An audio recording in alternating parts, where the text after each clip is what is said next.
അസ്സലാമു അലൈക്കും വറഹ്മത്തുള്ളാഹി തആല വബറകാതുഹു. മാഷാ അല്ലാ, മുഹ്സിനക്കും അജ്മൽ സാറിനുമുള്ള വിസ കിട്ടി.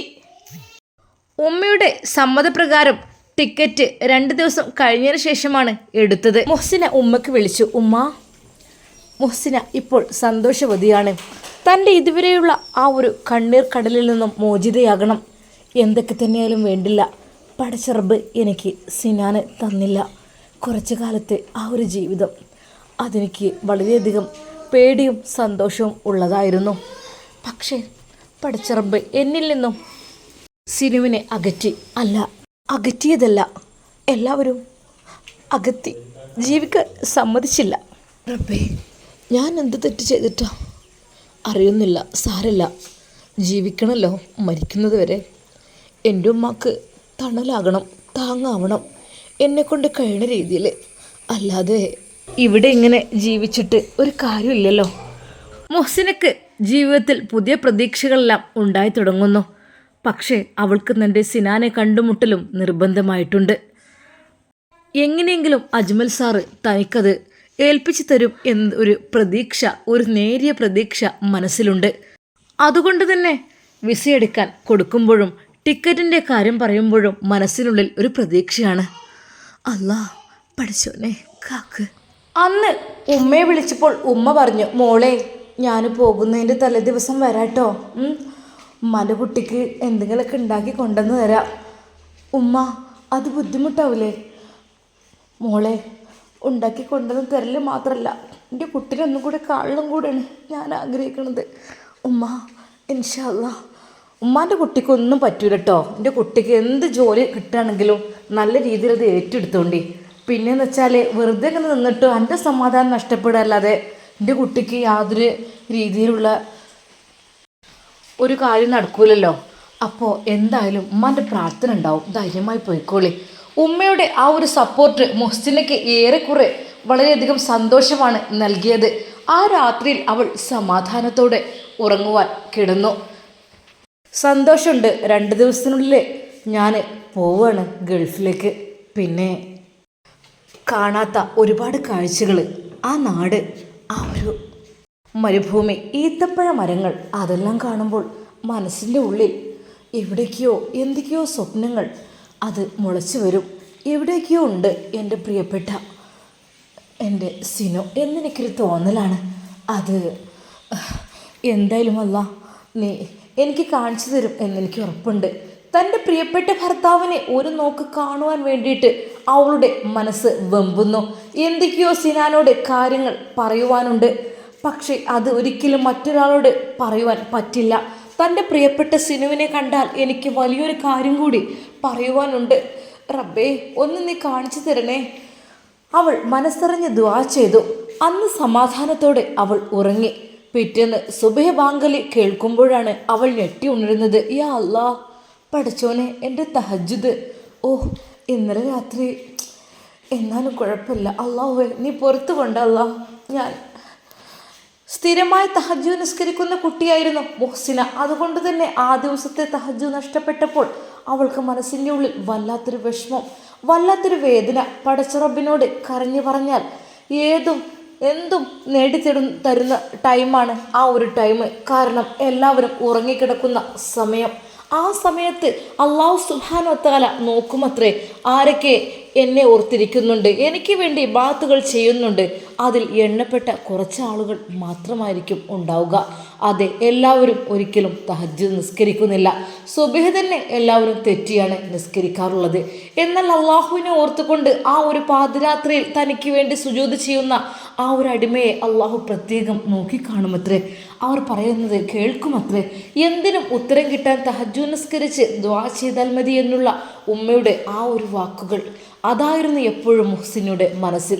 അതനുസരിച്ച് അവളൊന്ന് ദുആ ചെയ്യാറുണ്ടായിരുന്നു. റബ്ബേ, എനിക്ക് ഈ ദുനിയാവിൽ എൻ്റെ പ്രിയപ്പെട്ടവനെ ഒന്ന് കണ്ടുകിട്ടണേ അല്ലാ. എനിക്ക് നീ അതിനെ ഒരു വഴി നീ തെളിയിച്ചു തരണേ അല്ലാ. ഒരു പക്ഷേ അതിനായിരിക്കും അജ്മൽ സാറിൻ്റെ ട്യൂഷൻ സെൻറ്ററിൽ പോയതൊക്കെ.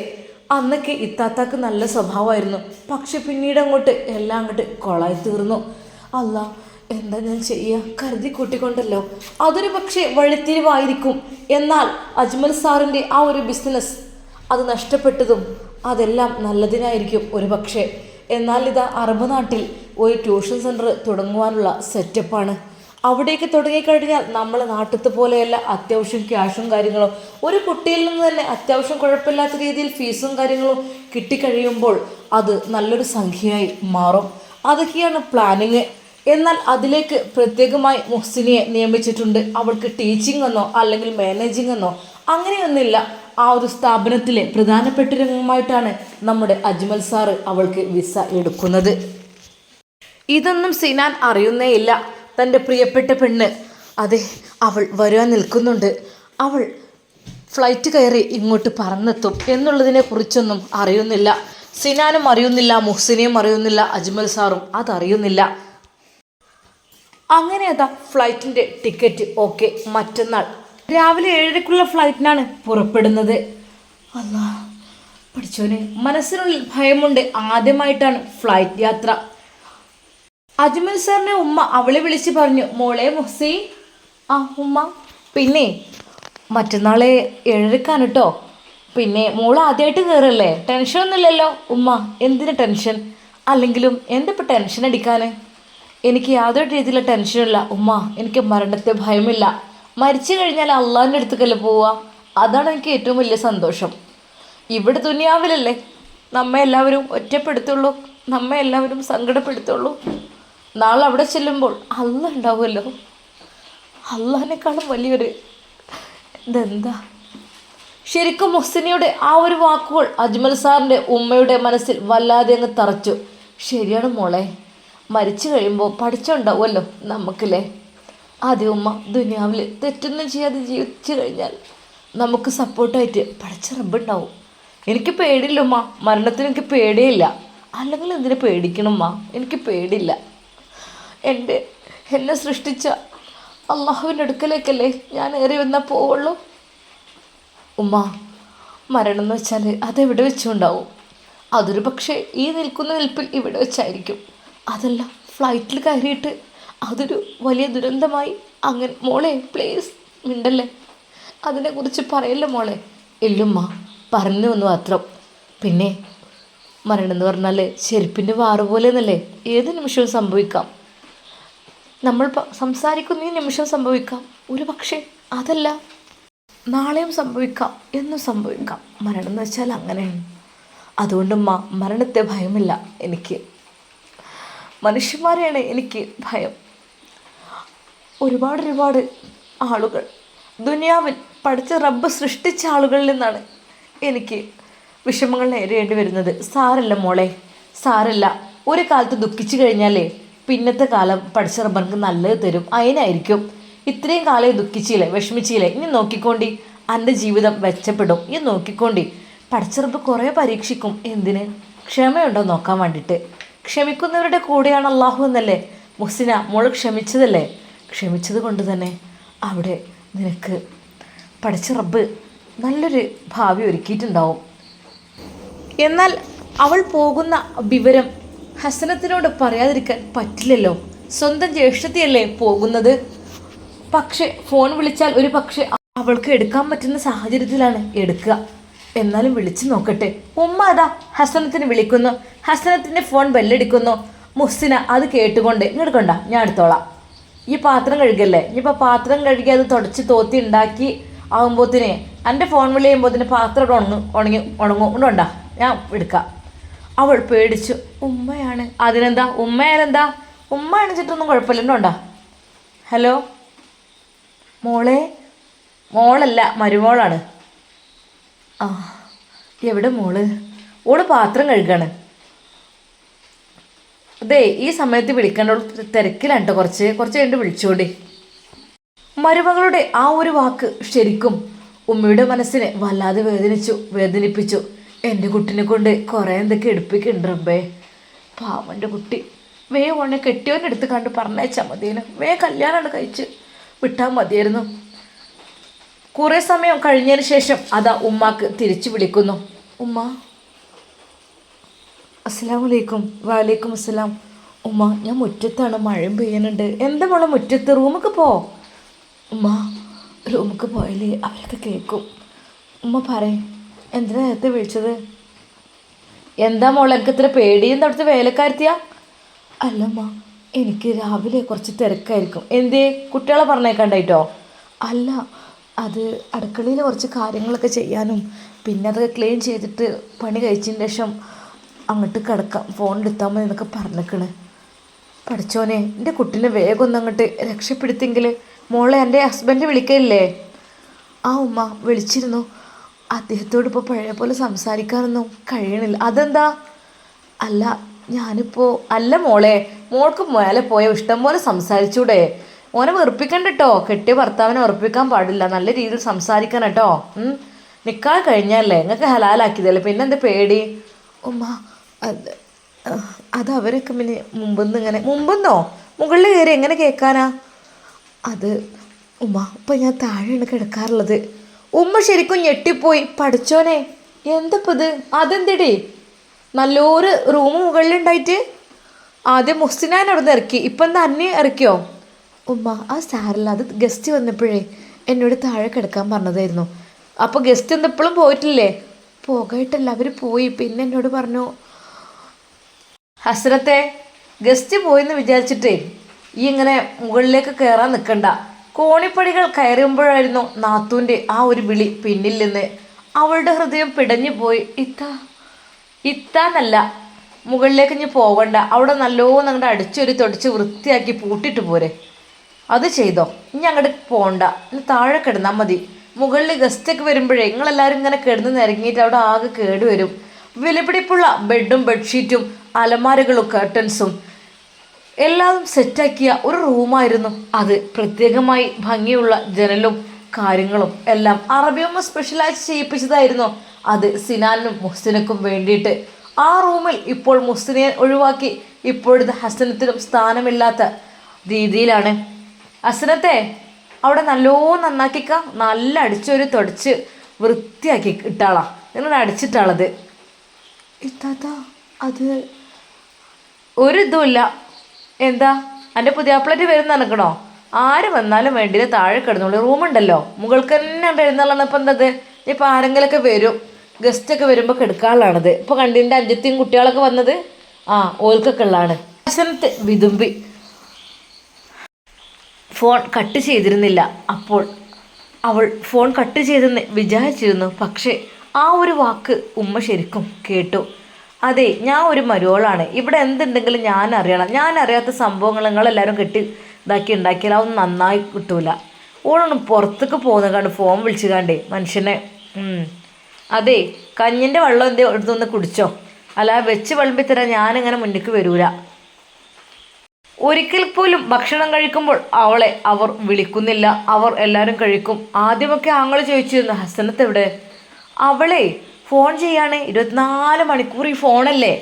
ഏത് സമയം പുതിയാപ്പിള്ളേരോട് ഇങ്ങനെ കൊഞ്ചാ കൊഴയ തന്നെ. വീട്ടിലത്തെ പണികൾക്ക് കൂടെയാണെങ്കിൽ തിരക്കില്ല, ഓളാവുമ്പോൾ തിന്നോളും. അങ്ങനെയാണ് നാത്തൂൻ ആങ്ങൾക്ക് പറഞ്ഞു കൊടുത്തിട്ടുള്ളത്. പാവം, അവളെല്ലാം ചെയ്തിട്ട് തന്നെയാണ് അകത്തേക്ക് പോവാറുള്ളതും ഫോൺ എടുക്കാറുള്ളതും.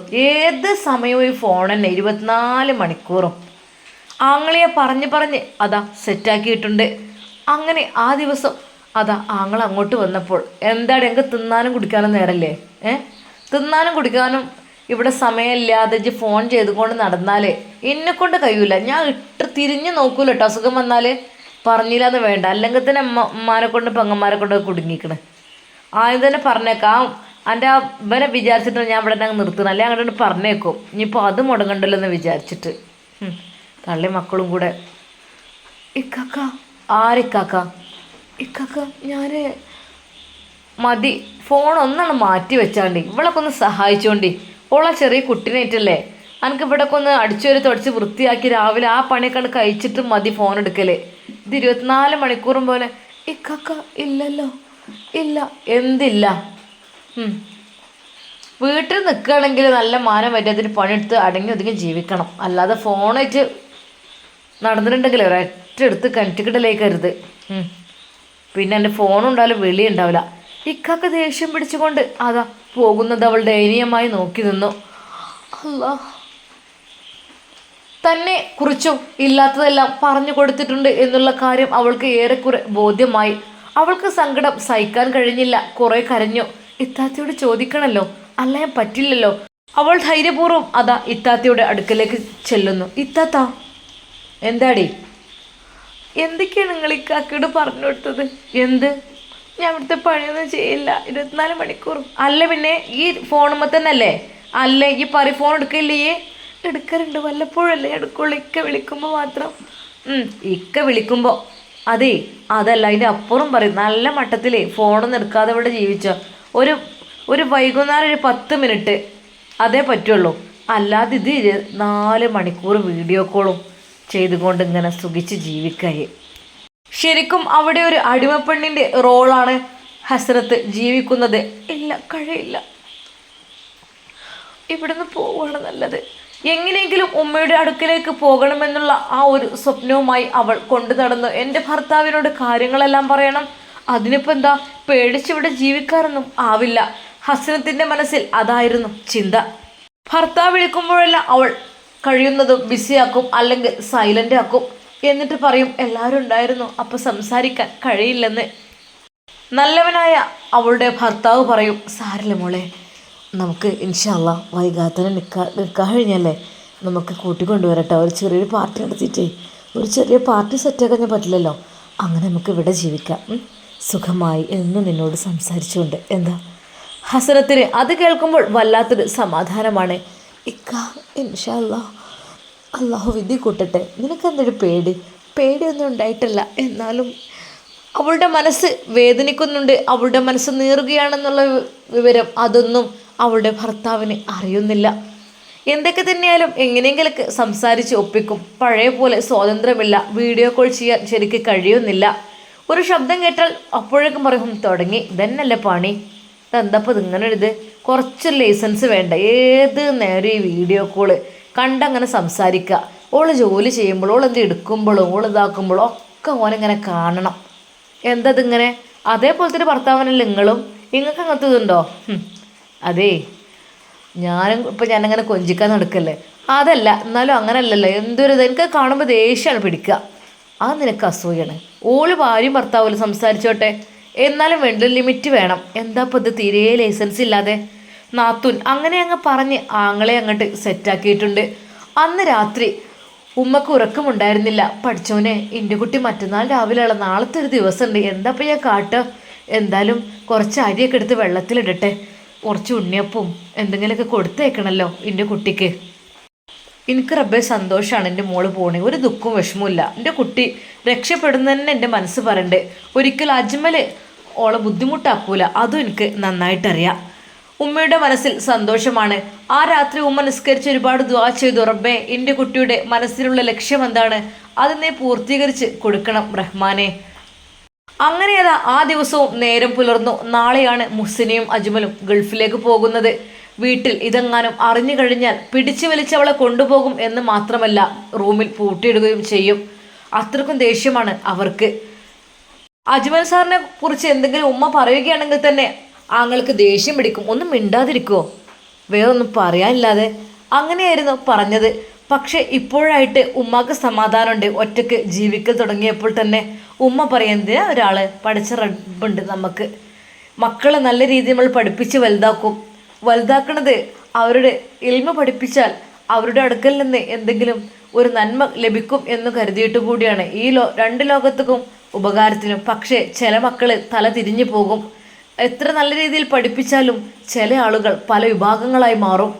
അങ്ങനെ അവർക്ക് ആ ഒരു ഇൽമ പഠിച്ച യാതൊരു രീതിയിലുള്ള സ്വഭാവങ്ങളും ഉണ്ടാവില്ല. അങ്ങനെയുണ്ട് എത്രയോ മക്കൾ. എൻ്റെ മോന് റബ്ബേ അതിൽ പെട്ടുപോയി എന്നാണ് എനിക്ക് തോന്നുന്നത്. അല്ലാതെ ഞാൻ അത്രക്കും നല്ല രീതിയിൽ പഠിപ്പിച്ച മോനായിരുന്നു. പക്ഷേ ഉമ്മ എന്നൊരു ബഹുമാനം പോലും അവൻക്ക് ഇപ്പോൾ ഇല്ല.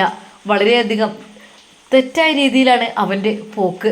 ഭാര്യയുടെ വാക്കുകൾ മാത്രം കേട്ട് ജീവിക്കുന്ന ഒരാണ്. റബ്ബേ, ഞാൻ അവനക്കെതിരെ ദ്വാ ചെയ്യുന്നില്ല, എന്തെങ്കിലുമൊക്കെ തിരിച്ചു വരുന്ന എനിക്ക് പ്രതീക്ഷയുണ്ട്. പഠിച്ചോനെ, എൻ്റെ കുട്ടിക്ക് നീ നല്ല ബുദ്ധി കൊടുക്ക്. അപ്പോഴും ഉമ്മ അതായിരുന്നു ദ്വാ ചെയ്തിരുന്നത്. അന്ന് രാവിലെ ചായ കുടിച്ചുകൊണ്ടിരുന്നപ്പോൾ അജ്മൽ സാർ പറയുന്നു, മുസി, പിന്നെ നാളെയാണ് കേട്ടോ, പിന്നെ കാര്യങ്ങളൊക്കെ സെറ്റാക്കി ഇന്ന് രാത്രി കിടന്നോണ്ടേ, പിന്നെ ആയിക്കോട്ടെ. അതേ, മോനെ അത് നീ പറയുന്നു വേണ്ടടാ, ഓൾക്ക് എന്നെക്കാളും ആ കാര്യത്തിലൊക്കെ ഭയങ്കര തൻ്റെടിയാണ് അല്ലേ മോളെ? അങ്ങനെയൊന്നുമില്ലമ്മ. മോളെ മോൾക്ക് എന്തെങ്കിലും ഇനി എന്തെങ്കിലും കൊണ്ടുപോകലടാ നീ? അവിടെ ആരൊക്കെ ഉണ്ട് എന്നൊക്കെ പറഞ്ഞോൾക്ക് കൊടുക്കാൻ. ഉമ്മ ഇവിടുന്ന് ഇപ്പോൾ സാധാരണ ഇതൊക്കെ തന്നെയല്ലേ കൊണ്ടുപോകല്, ഉണ്ണിയപ്പം, ഇറച്ചി, പത്തിരി, ബീഫ്, അച്ചാറ്, ചിപ്സ്, ഹൽവ, ഇതുപോലുള്ള സാധനങ്ങളല്ലേ സാധാരണ പ്രവാസികൾ ഇവിടുന്ന് കൊണ്ടുപോവുക. അങ്ങനെയൊക്കെ കൊണ്ടുപോവാ അല്ലേ? ഞങ്ങൾക്ക് 2 പേർക്കുള്ള ലഗേജും ഉണ്ടല്ലോ, അപ്പോൾ പിന്നെ കുഴപ്പമില്ലല്ലോ. അറബ് നാട്ടിലേക്ക് പോകുവാനുള്ള തയ്യാറെടുപ്പിൽ മുഹ്സിന. അവളുടെ മനസ്സ് വല്ലാതെ സന്തോഷിക്കുന്നു. റബ്ബേ പഠിച്ചോനെ, നാളെയാണല്ലോ ആ പോക്ക്. എനിക്കറിയുന്നില്ല ഞാൻ എങ്ങോട്ടാണെന്നോ എന്തിനാണെന്നോ ഒന്നും അറിയുന്നില്ല. എങ്കിലും മനസ്സിൻ്റെ ഉള്ളിൽ ചെറിയൊരു പ്രതീക്ഷ എനിക്ക് ബാക്കിയുണ്ട്. അല്ലാ റഹ്മാനെ, നീ തുണക്ക്. ആ രാത്രിയിൽ എല്ലാ ഒരുക്കങ്ങളും പൂർത്തിയാക്കുവാൻ വേണ്ടി തയ്യാറെടുക്കുകയാണ്. അന്ന് വൈകുന്നേരമായപ്പോൾ അതാ മുഹ്സിനയുടെ ഉമ്മ വരുന്നു ആ വീട്ടിലേക്ക്. പഠിച്ചോനെ, ആരേ വന്നിക്കണ് കയറി. മകൾക്ക് കൊണ്ടുപോകാനുള്ള സാധനങ്ങളെല്ലാം ഉണ്ടാക്കിയിട്ടാണ് ആ ഉമ്മ വരുന്നത്. പഠിച്ചോനെ, എന്തിനാണിതൊക്കെ? ഇരിക്കി മോളെ, ഉമ്മാൻ്റെ കുട്ടിക്ക് സുഖല്ലേ? ഉമ്മ അൽഹംദുലില്ലാ ഇവിടെ നല്ല സുഖമാണ് ഉമ്മ. ഈ ഉമ്മയും ഈ ഇക്കാക്കയും ഈ മോളൊക്കെ എന്നെ എത്ര സ്നേഹിക്കുന്നുണ്ടെന്നറിയോ? മോളെ സാരമില്ല, പഠിച്ചോനല്ലേ വലുത്. പഠിച്ചോനായിട്ടാണ് എൻ്റെ കുട്ടിക്ക് ഇങ്ങനത്തെ ഇറക്കി തന്നത്. എന്തായാലും എൻ്റെ കുട്ടി നല്ല രീതിയിൽ പോയി വരട്ടോ. ഉമ്മ രാത്രി തന്നെ ഉമ്മ വന്നാണ്. ഇന്ന് പോകണ്ട, അവരതാ നിർബന്ധിക്കുന്നു. അല്ലാ പോകാഞ്ഞാൽ അല്ലേ? ഇന്ന് പോകണ്ട, നാളെ പോകാം. നാളെ പോകാം, അതായിരിക്കും നല്ലത്. നമുക്ക് ഇവരെ കരിപ്പൂരിലൊന്ന് ആക്കി കൊടുത്തിട്ട് വരാം, അതല്ലേ നല്ലത്. ഉമ്മക്ക് ആഗ്രഹമുണ്ടായിരുന്നു തൻ്റെ മകൾ പോകുന്നത് ഒന്ന് കാണുവാൻ. ജീവിതത്തിൽ ഞാൻ കണ്ടിട്ടില്ല അതൊന്നും. ഉമ്മക്ക് ആഗ്രഹമുണ്ട്. ഉമ്മ പിറകോട്ട് നിന്നു. അല്ല ഞാൻ പോകട്ടെ മെല്ലെ അങ്ങോട്ട്, ഞാൻ ഓട്ടോ വിളിച്ച്. അത് സാരല്ല ഉമ്മ, ഓട്ടോ ഇങ്ങോട്ട് പറഞ്ഞേക്കാം. ഇന്ന് ഇവിടെ നിൽക്കി. ഇന്നെന്തായാലും ഉമ്മയും ഇവിടെ ബുഷിയൊക്കെ ഉണ്ടല്ലോ, നിങ്ങൾക്ക് ഒരുമിച്ച് ആ വാഹനത്തിൽ തിരിച്ചു പോരാൻ വേറെ ഡ്രൈവറാണ് ഏൽപ്പിക്കുന്നത്. എന്താ? ഉമ്മക്ക് തൻ്റെ പൊന്നുമോൾ പോകുന്നത് കാണുവാനുള്ള ആഗ്രഹമുണ്ട്. പക്ഷേ അത് പേടിയാണ് മകനെ. അവനെങ്ങാനും മറിഞ്ഞു കഴിഞ്ഞാൽ പഠിച്ചോനെ ഒന്നിനും മടിക്കൂല. ഉമ്മ ഞാൻ ഓട്ടോക്കാരന് ക്യാഷ് കൊടുത്ത് മോനെ അതൊന്നും വേണ്ടില്ലെന്ന് പറഞ്ഞയച്ചിട്ടുണ്ട്. അല്ല അതിനെന്താ, നിങ്ങൾ ഇവിടെ ഇരുന്നോളി. നിങ്ങൾ ഓളം ഉമ്മല്ലേ, നിങ്ങൾക്ക് ഇവിടെ റൂമും കാര്യങ്ങളും ഓളെ കൂടെ ഒരു ദിവസം കിടന്നോളി. ഒരു ഇത് കിട്ടുകയല്ലേ നിങ്ങൾക്ക്. മോളെ അങ്ങോട്ട് വിട്ടാൽ നിങ്ങളെ മോനെ ചിലപ്പോൾ ഓളെ പിടിച്ച് പറിച്ച് കൊണ്ടുപോയി റൂമിലൊക്കെ പൂട്ടിയിടും. അതിന് നിൽക്കണ്ടല്ലോ. അതിനേക്കാളും നല്ലത് നിങ്ങളെ മോൾക്ക് നല്ലൊരു ഭാവി ഉണ്ടാവും. നിങ്ങൾ വിഷമിക്കല്ലേ. അങ്ങനെ ഏതാ ആ ഉമ്മ ആ ദിവസം അജ്മൽ സാറിൻ്റെ വീട്ടിൽ തൻ്റെ പൊന്നുമോളുടെ കൂടെ ഒരു അന്തി ഉറങ്ങുവാൻ വേണ്ടി കൊതിച്ചതായിരുന്നു. അതിന് അവസരം കിട്ടിയിരിക്കുന്നു. ആ ഉമ്മാക്ക് മോളെ ഒരുപാട് ഉപദേശങ്ങൾ ഉമ്മ അവൾക്ക് നൽകുന്നു. എൻ്റെ പൊന്നുമോൾ എവിടെയും ക്ഷമിക്കണം കേട്ടോ, ശ്രദ്ധിക്കണം കേട്ടോ. നമ്മുടെ ജീവിതം പടച്ച റബ്ബ് നൽകിയ ജീവിതം, അത് നമ്മൾ തെറ്റായ രീതിയിൽ കൊണ്ടുപോകരുത് കേട്ടോ. എപ്പോഴും നല്ല രീതിയിൽ പഠിച്ചവനെ പേടി എപ്പോഴും വേണം. പടച്ച റബ്ബുണ്ടല്ലോ, എന്ത് തന്നെ ചെയ്യാൻ നിൽക്കുകയാണെങ്കിലും അള്ളാഹു എല്ലാം കാണുന്നുണ്ട് എന്ന് വിചാരിച്ചു കഴിഞ്ഞാൽ നമുക്ക് ഒരു തെറ്റും ചെയ്യാൻ തോന്നില്ല മോളെ. ശ്രദ്ധിക്കണം കേട്ടോ, സൂക്ഷിക്കണം. ആ ഉമ്മ ആയിക്കോട്ടെ. ഉമ്മ ഒരുപാട് നിർദ്ദേശങ്ങൾ നൽകി. ഉമ്മ ഉണ്ടാക്കിയ അച്ചാറും ഉണ്ണിയപ്പവും ചക്ക ഫ്രൈയും എല്ലാം അവളതാ എടുത്തു വെച്ച് ബാഗിലേക്ക് വെക്കുന്നു. ആ രാത്രി തൻ്റെ പ്രിയപ്പെട്ട പൊന്നുമോളെ കെട്ടിപ്പിടിച്ചുകൊണ്ട് ആ ഉമ്മ അതാ കിടക്കുകയാണ്. മുഹ്സിയുടെ തലയിൽ എന്തൊക്കെയോ ഉമ്മ ചൊല്ലി ഊതി കൊടുക്കുന്നുണ്ട്. ഒരുപാട് സമയം ആയത്തുൽ കുർസിയും ഫലക്കും നാസും എല്ലാം. പടച്ചറബേ എൻ്റെ കുട്ടിക്ക് അള്ളാഹുവേ നീ സൃഷ്ടിച്ചവയുടെ ഉപദ്രവത്തിൽ നിന്നും ഞാൻ നിന്നോട് കാവലിനെ തേടുന്നു. അഊദു ബികലിമാത്തില്ലാഹി താമ്മത്തി മിൻ ശർരി മാ ഖലഖ്. തൻ്റെ പ്രിയപ്പെട്ട ഉമ്മയുടെ നെഞ്ചിലെ ചൂടേറ്റ് അന്നതാ മുഹ്സിന ഉറങ്ങുന്നു. ഫ്ലൈറ്റിലേക്ക് പോകുന്ന ടൈമിൽ 3 മണിക്ക് ഉണരണം. പെട്ടെന്ന് ഫ്രഷായിട്ട് ഇവിടുന്ന് 4-4:30 പുറപ്പെടണം. അതായിരുന്നു പ്ലാനിങ്. അന്നതാ തൻ്റെ പ്രിയപ്പെട്ട ഉമ്മയുടെ നെഞ്ചോട് ചേർന്ന് നമ്മുടെ മുഹ്സി ഉറങ്ങുകയാണ്. ശരിക്കും ഒരു കൊച്ചുകുട്ടിയെപ്പോലെ അവൾ ഉമ്മയുടെ നെഞ്ചിൽ കിടന്നുറങ്ങി. ശരിക്കും അല്ലാ റഹ്മാനെ, പഴയ കാലം തിരിച്ചു കിട്ടിയതുപോലെയാണ് അവൾക്ക് തോന്നിയത്. പ്രിയപ്പെട്ട പൊന്നുമോളെ കെട്ടിപ്പിടിച്ചുകൊണ്ട് ആ ഉമ്മയും അതാ നാളത്തെ പുലർച്ചയ്ക്ക് വേണ്ടി കാത്തിരിക്കുകയാണ്, തൻ്റെ പൊന്നുമോൾ പോകുന്നത് കാണുവാൻ വേണ്ടിയിട്ട്. ഇൻഷാ അല്ലാ നമുക്കിതിൻ്റെ ബാക്കി ഭാഗം നാളെ കാണാം. അതുവരേക്കും എല്ലാവർക്കും അസ്സലാമു അലൈക്കും വറഹ്മത്തുള്ളാഹി തആല വബറകാതുഹു.